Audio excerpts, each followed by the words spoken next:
everyone, and welcome to Life Hacks for Working Moms, the podcast that helps you overcome the overwhelm, embrace the chaos, and cultivate a life you love.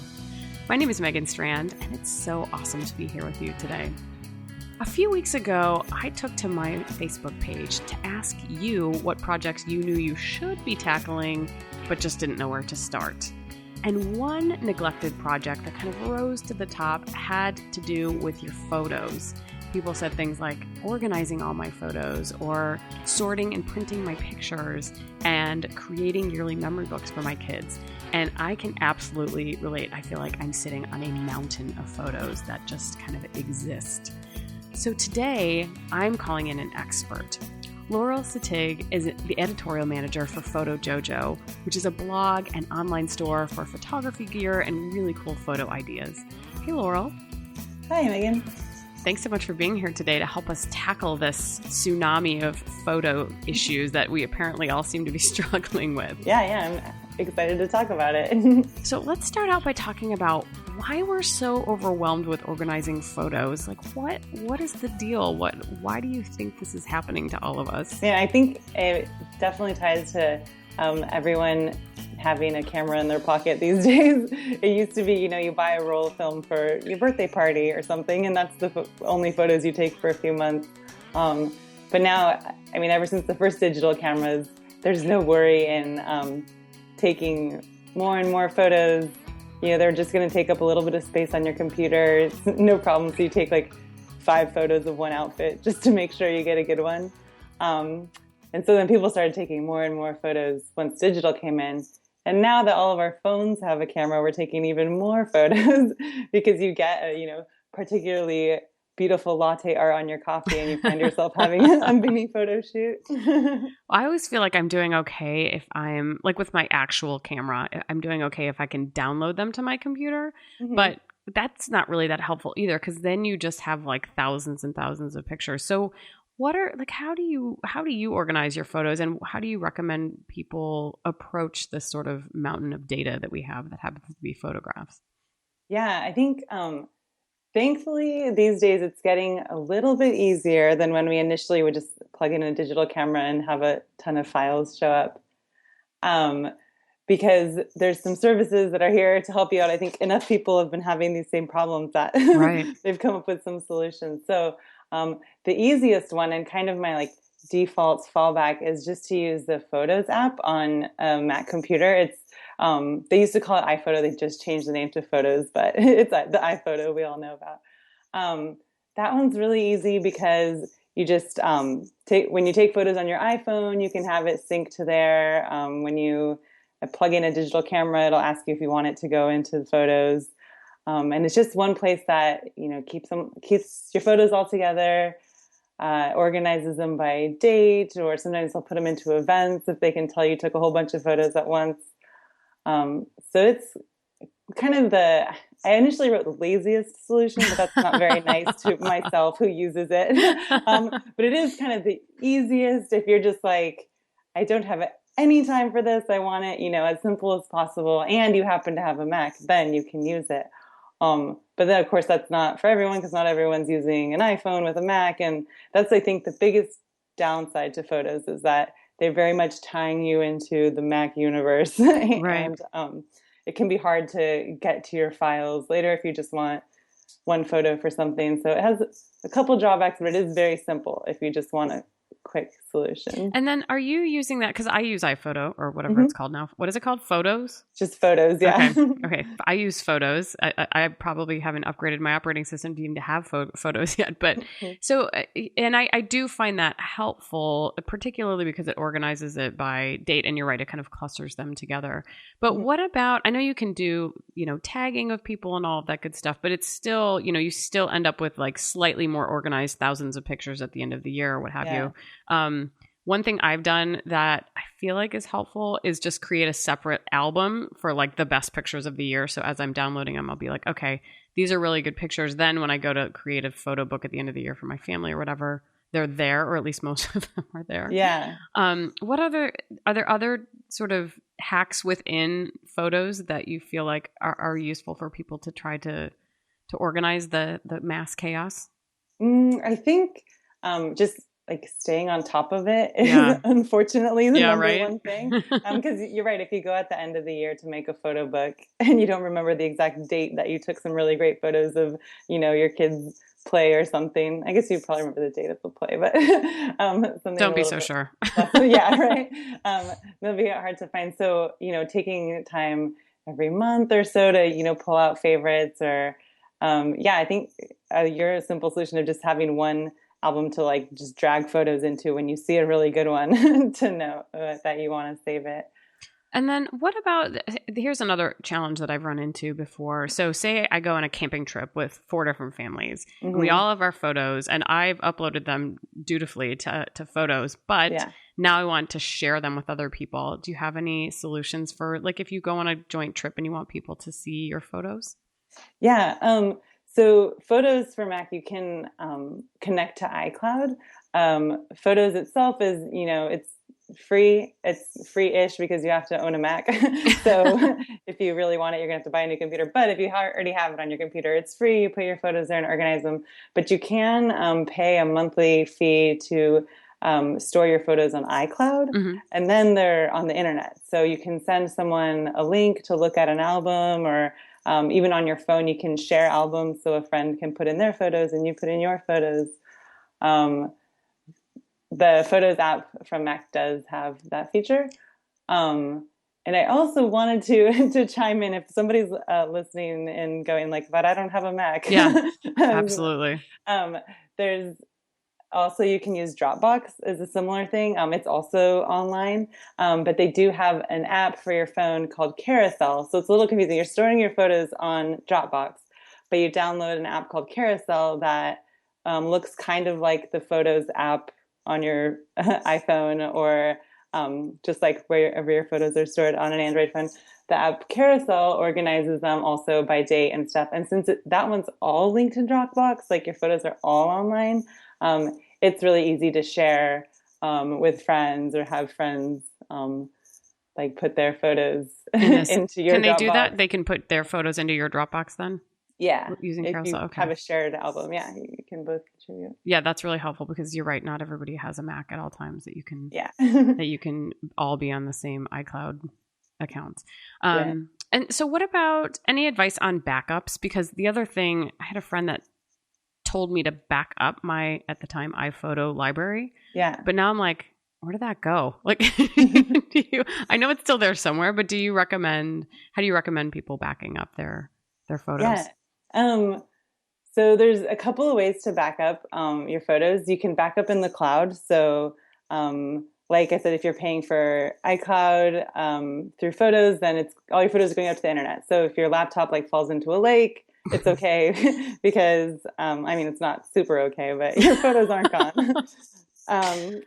You can download them again from iCloud, or same with if you're storing them on Dropbox. The only fear of storing your photos all online is, like I said, if the internet disappears, or if like Dropbox goes out of business, which does not seem likely at this point. Don't say that. That's like my personal nightmare. Yeah. So it's always good to store your photos locally, which means like on a hard drive. Right. So there's pretty simple, good solutions out there. You just like buy a hard drive, plug it into your computer, and drag all your photos into it. The good thing about that is that it's not terribly difficult to do. It just can, take a little time for the photos to load. But as long as you have that hard drive, it's not like storing a second copy on your computer. It's not taking up any extra room or anything. It's just putting them all onto a hard drive. So when everything goes wrong and your laptop's in a lake, the internet's gone, you still have this hard drive that you can hook up to a new computer and see all of your photos. The other backup solution that I am a huge fan of is printing your photos. Yes, That's absolutely. One way. If you have an extra amazing photo you never want to lose, you want to be sure you can just hand it to your great grandkid and they can look at it.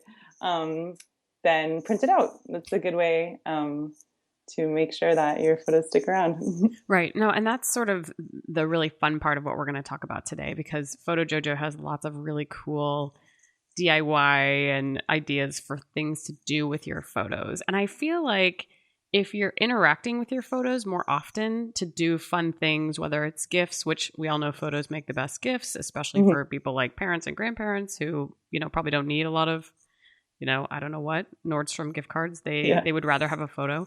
But so talk about some things that you think are particularly interesting that you guys do or that you offer that you just love. Yeah. Right now we have only 2 printing services that'll get your prints into your hands.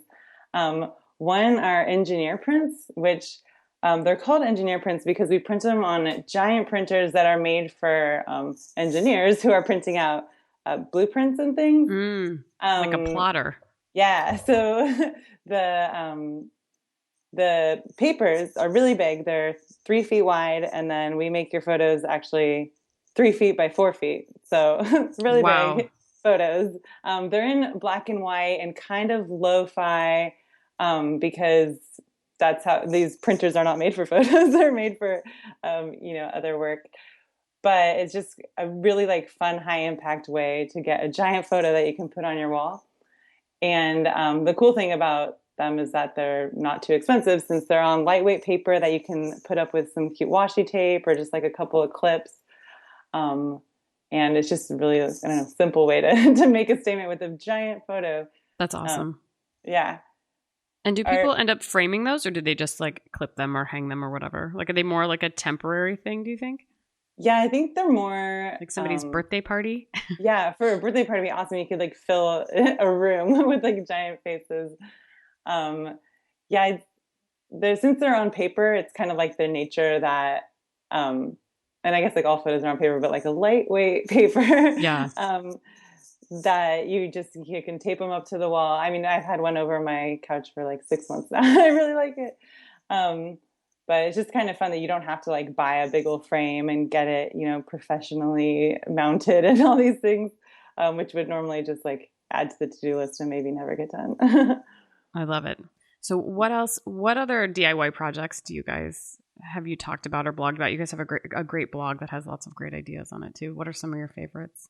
Yeah, so our blog has tons of DIY ideas. We've been doing this blog for almost 7 years. Oh my gosh. So you can go back and back and back and find hundreds of ideas. But some of my personal favorites, I think recently, I guess it was not recently now that I think about it, but within the last year, we posted about how to make a photo pinata. So using a photo of somebody to make a pinata. That's awesome. And yeah, I think the example we used was just a photo of someone's face, which I thought would be really cute for a birthday party or something. Even though it's a dubious honor, you're on a pinata, but now they're going to hit it. I don't know, but there's candy inside, so it's a lot of good and bad altogether.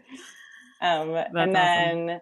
Another really just one of my favorite ideas is using sunglasses as a photo frame. So if you get an old pair of sunglasses that are really scratched and pop out the lenses, put a couple of pictures from your beach vacation, you can have a cute instant frame. That's for your cute. Photos. Yeah, we cover all sorts of things. So people should totally head to the blog and look up more posts. Another favorite of mine are wood transfers. You can transfer your photo onto a piece of wood. Those are really beautiful and a lot simpler than you would think. You can use your home printer and get that done in just a couple of days. So it's pretty fun. Yeah, there's a lot you can do with your photos. Awesome. Very awesome. Yeah, lots of great ideas on Photojojo. I'll put a link to that in the website. So talk about your new app, because that's another fun way to force you to be more careful, I guess, about taking pictures. No, I'm so excited about our new app. We all get together once a year for just brainstorming. We just brainstorm crazy ideas for the website. And we've talked so much about apps that we would want to make. And this kind of bubbled up as everyone's favorite idea. And we've finally made it a reality. We're really excited about it. It's called Disposable Camera App. So it basically turns your phone into a disposable camera. In that, the way it does that is you get the app and you buy one camera roll, and it lets you take 27 photos, just like an old disposable camera. And as soon as you snap the last photo, we print out your 27 photos and mail them right to your door. So, yeah, we just talked about with digital cameras, it can be so like frazzling to have, hundreds of photos and you end up taking so many. And this kind of brings back the feeling of like, well, I've got 27 shots and they all better be good because I'm getting prints whether I want them or not. So it kind of makes you more like deliberate in what you're shooting and kind of keeps you on the lookout for the next like perfect photo you can take. And my favorite part is that as soon as you're done, there's no walking down to the 1 hour photo or remembering to finally get online and choose which files you want. Like you just go on with your life and a few days later you have a cute stack of photos just in your mailbox. That's awesome. And yeah, I could see that being fun. I could see that being fun for a party. Again, I know I keep coming back to the birthday party. Maybe it's because my daughter has one coming up. And I'm like, oh, that'd be a good idea. Yeah. But I could see that being fun for like an event or something as well that you want photos for. But maybe you have to be a little bit more careful with your uses. Yeah. We definitely see it as like a special occasion, like if you're going on a vacation or, a fun trip that you want photos of. Talk a little bit about I'm just looking at all the very cool products on your website, and it's Photojojo isn't necessarily like a professional photographer gear site where you're going to find things that you like literally don't know what they are. But talk a little bit about what can make your, let's call it iPhone photos better. Some of the things that, whether it's lenses or lighting or whatever, like what are some of the things that are relatively easy for people to do to improve their photos? Because that's part of it too, right? If you end up with thousands of crappy photos, like you're not real motivated to do anything with it because you're like, oh, they all kind of look bad. Yeah. Our shop is full of gear to help you take better photos. And a lot of it is geared towards phone photographers because that's what most of us are most of the time these days. Yeah. So we do have our most popular thing are phone lenses. They're just tiny lenses that attach with a magnet onto your phone. They work with almost any phone. If you like go on our website, you'll see like our list of pretty much every phone. If you're unsure, like you can chat with our customer support. We'll double check your phone. But these tiny lenses, they just, pop right over the lens that's already on your phone. And we have like a fisheye, a telephoto, a wide angle, and macro. There's 6 of them. And they just give a special look to your photos. So whether it's fisheye and it looks like the whole world's in a bubble, which can be kind of fun, or it's macro, so it lets you focus within like 1 inch of a beautiful flower or your puppy dog's adorable nose. They're just gives your photos a different look from like all the photos that you see scrolling by every day on the internet. Yeah, that's fantastic. Well, and what about lighting too? Because I know people, like I said, are trying to take good shots, but sometimes lighting can be an issue as well. Yeah, lighting can be so tricky. I think flashes on phones are getting better, but there's still like, if you're at a party and you're up in someone's face, it's never going to be great. So we have a lot of different lights in the shop, but my favorite is the pocket spotlight, which is we call it the pocket spotlight because it fits in your pocket. It's just tiny, like 2 inches by 3 inches LED panel. So it's LED lights like your flash on your phone, but you can turn it on as a constant light. And so then that gives you time to hold it away from your phone. So maybe you hold it a little to the side or you hold it just a little bit farther back. So it's not as bright and you have a lot more control than just a little burst that's coming out right next to your lens. Very cool. That's a cool light. Excellent. Well, this is all so fascinating. Where can people find out more about you and Photojojo if they'd like to do that? Yeah, for sure. The simplest way is just head to photojojo.com or Google Photojojo. It's photo, Photo, and then Jojo. And that'll take you right to our store. Up top, you can click on the blog and see all of our DIYs and other like shooting tips and stuff like that. And we're also all over social media. Thankfully, Photojojo is a pretty wacky word that on any site, if you want to follow our Instagram or Pinterest or Twitter, just look for Photojojo and you'll find us. Excellent. And I will put links to all of those fantastic resources as well in the show notes, which you can find at lh4wm.com. And of course, you can also find Life Hacks for Working Moms on Facebook. You can find me on Twitter at Megan Strand. And on behalf of Laurel and myself, thanks so much for tuning in today. And I will talk to you next time.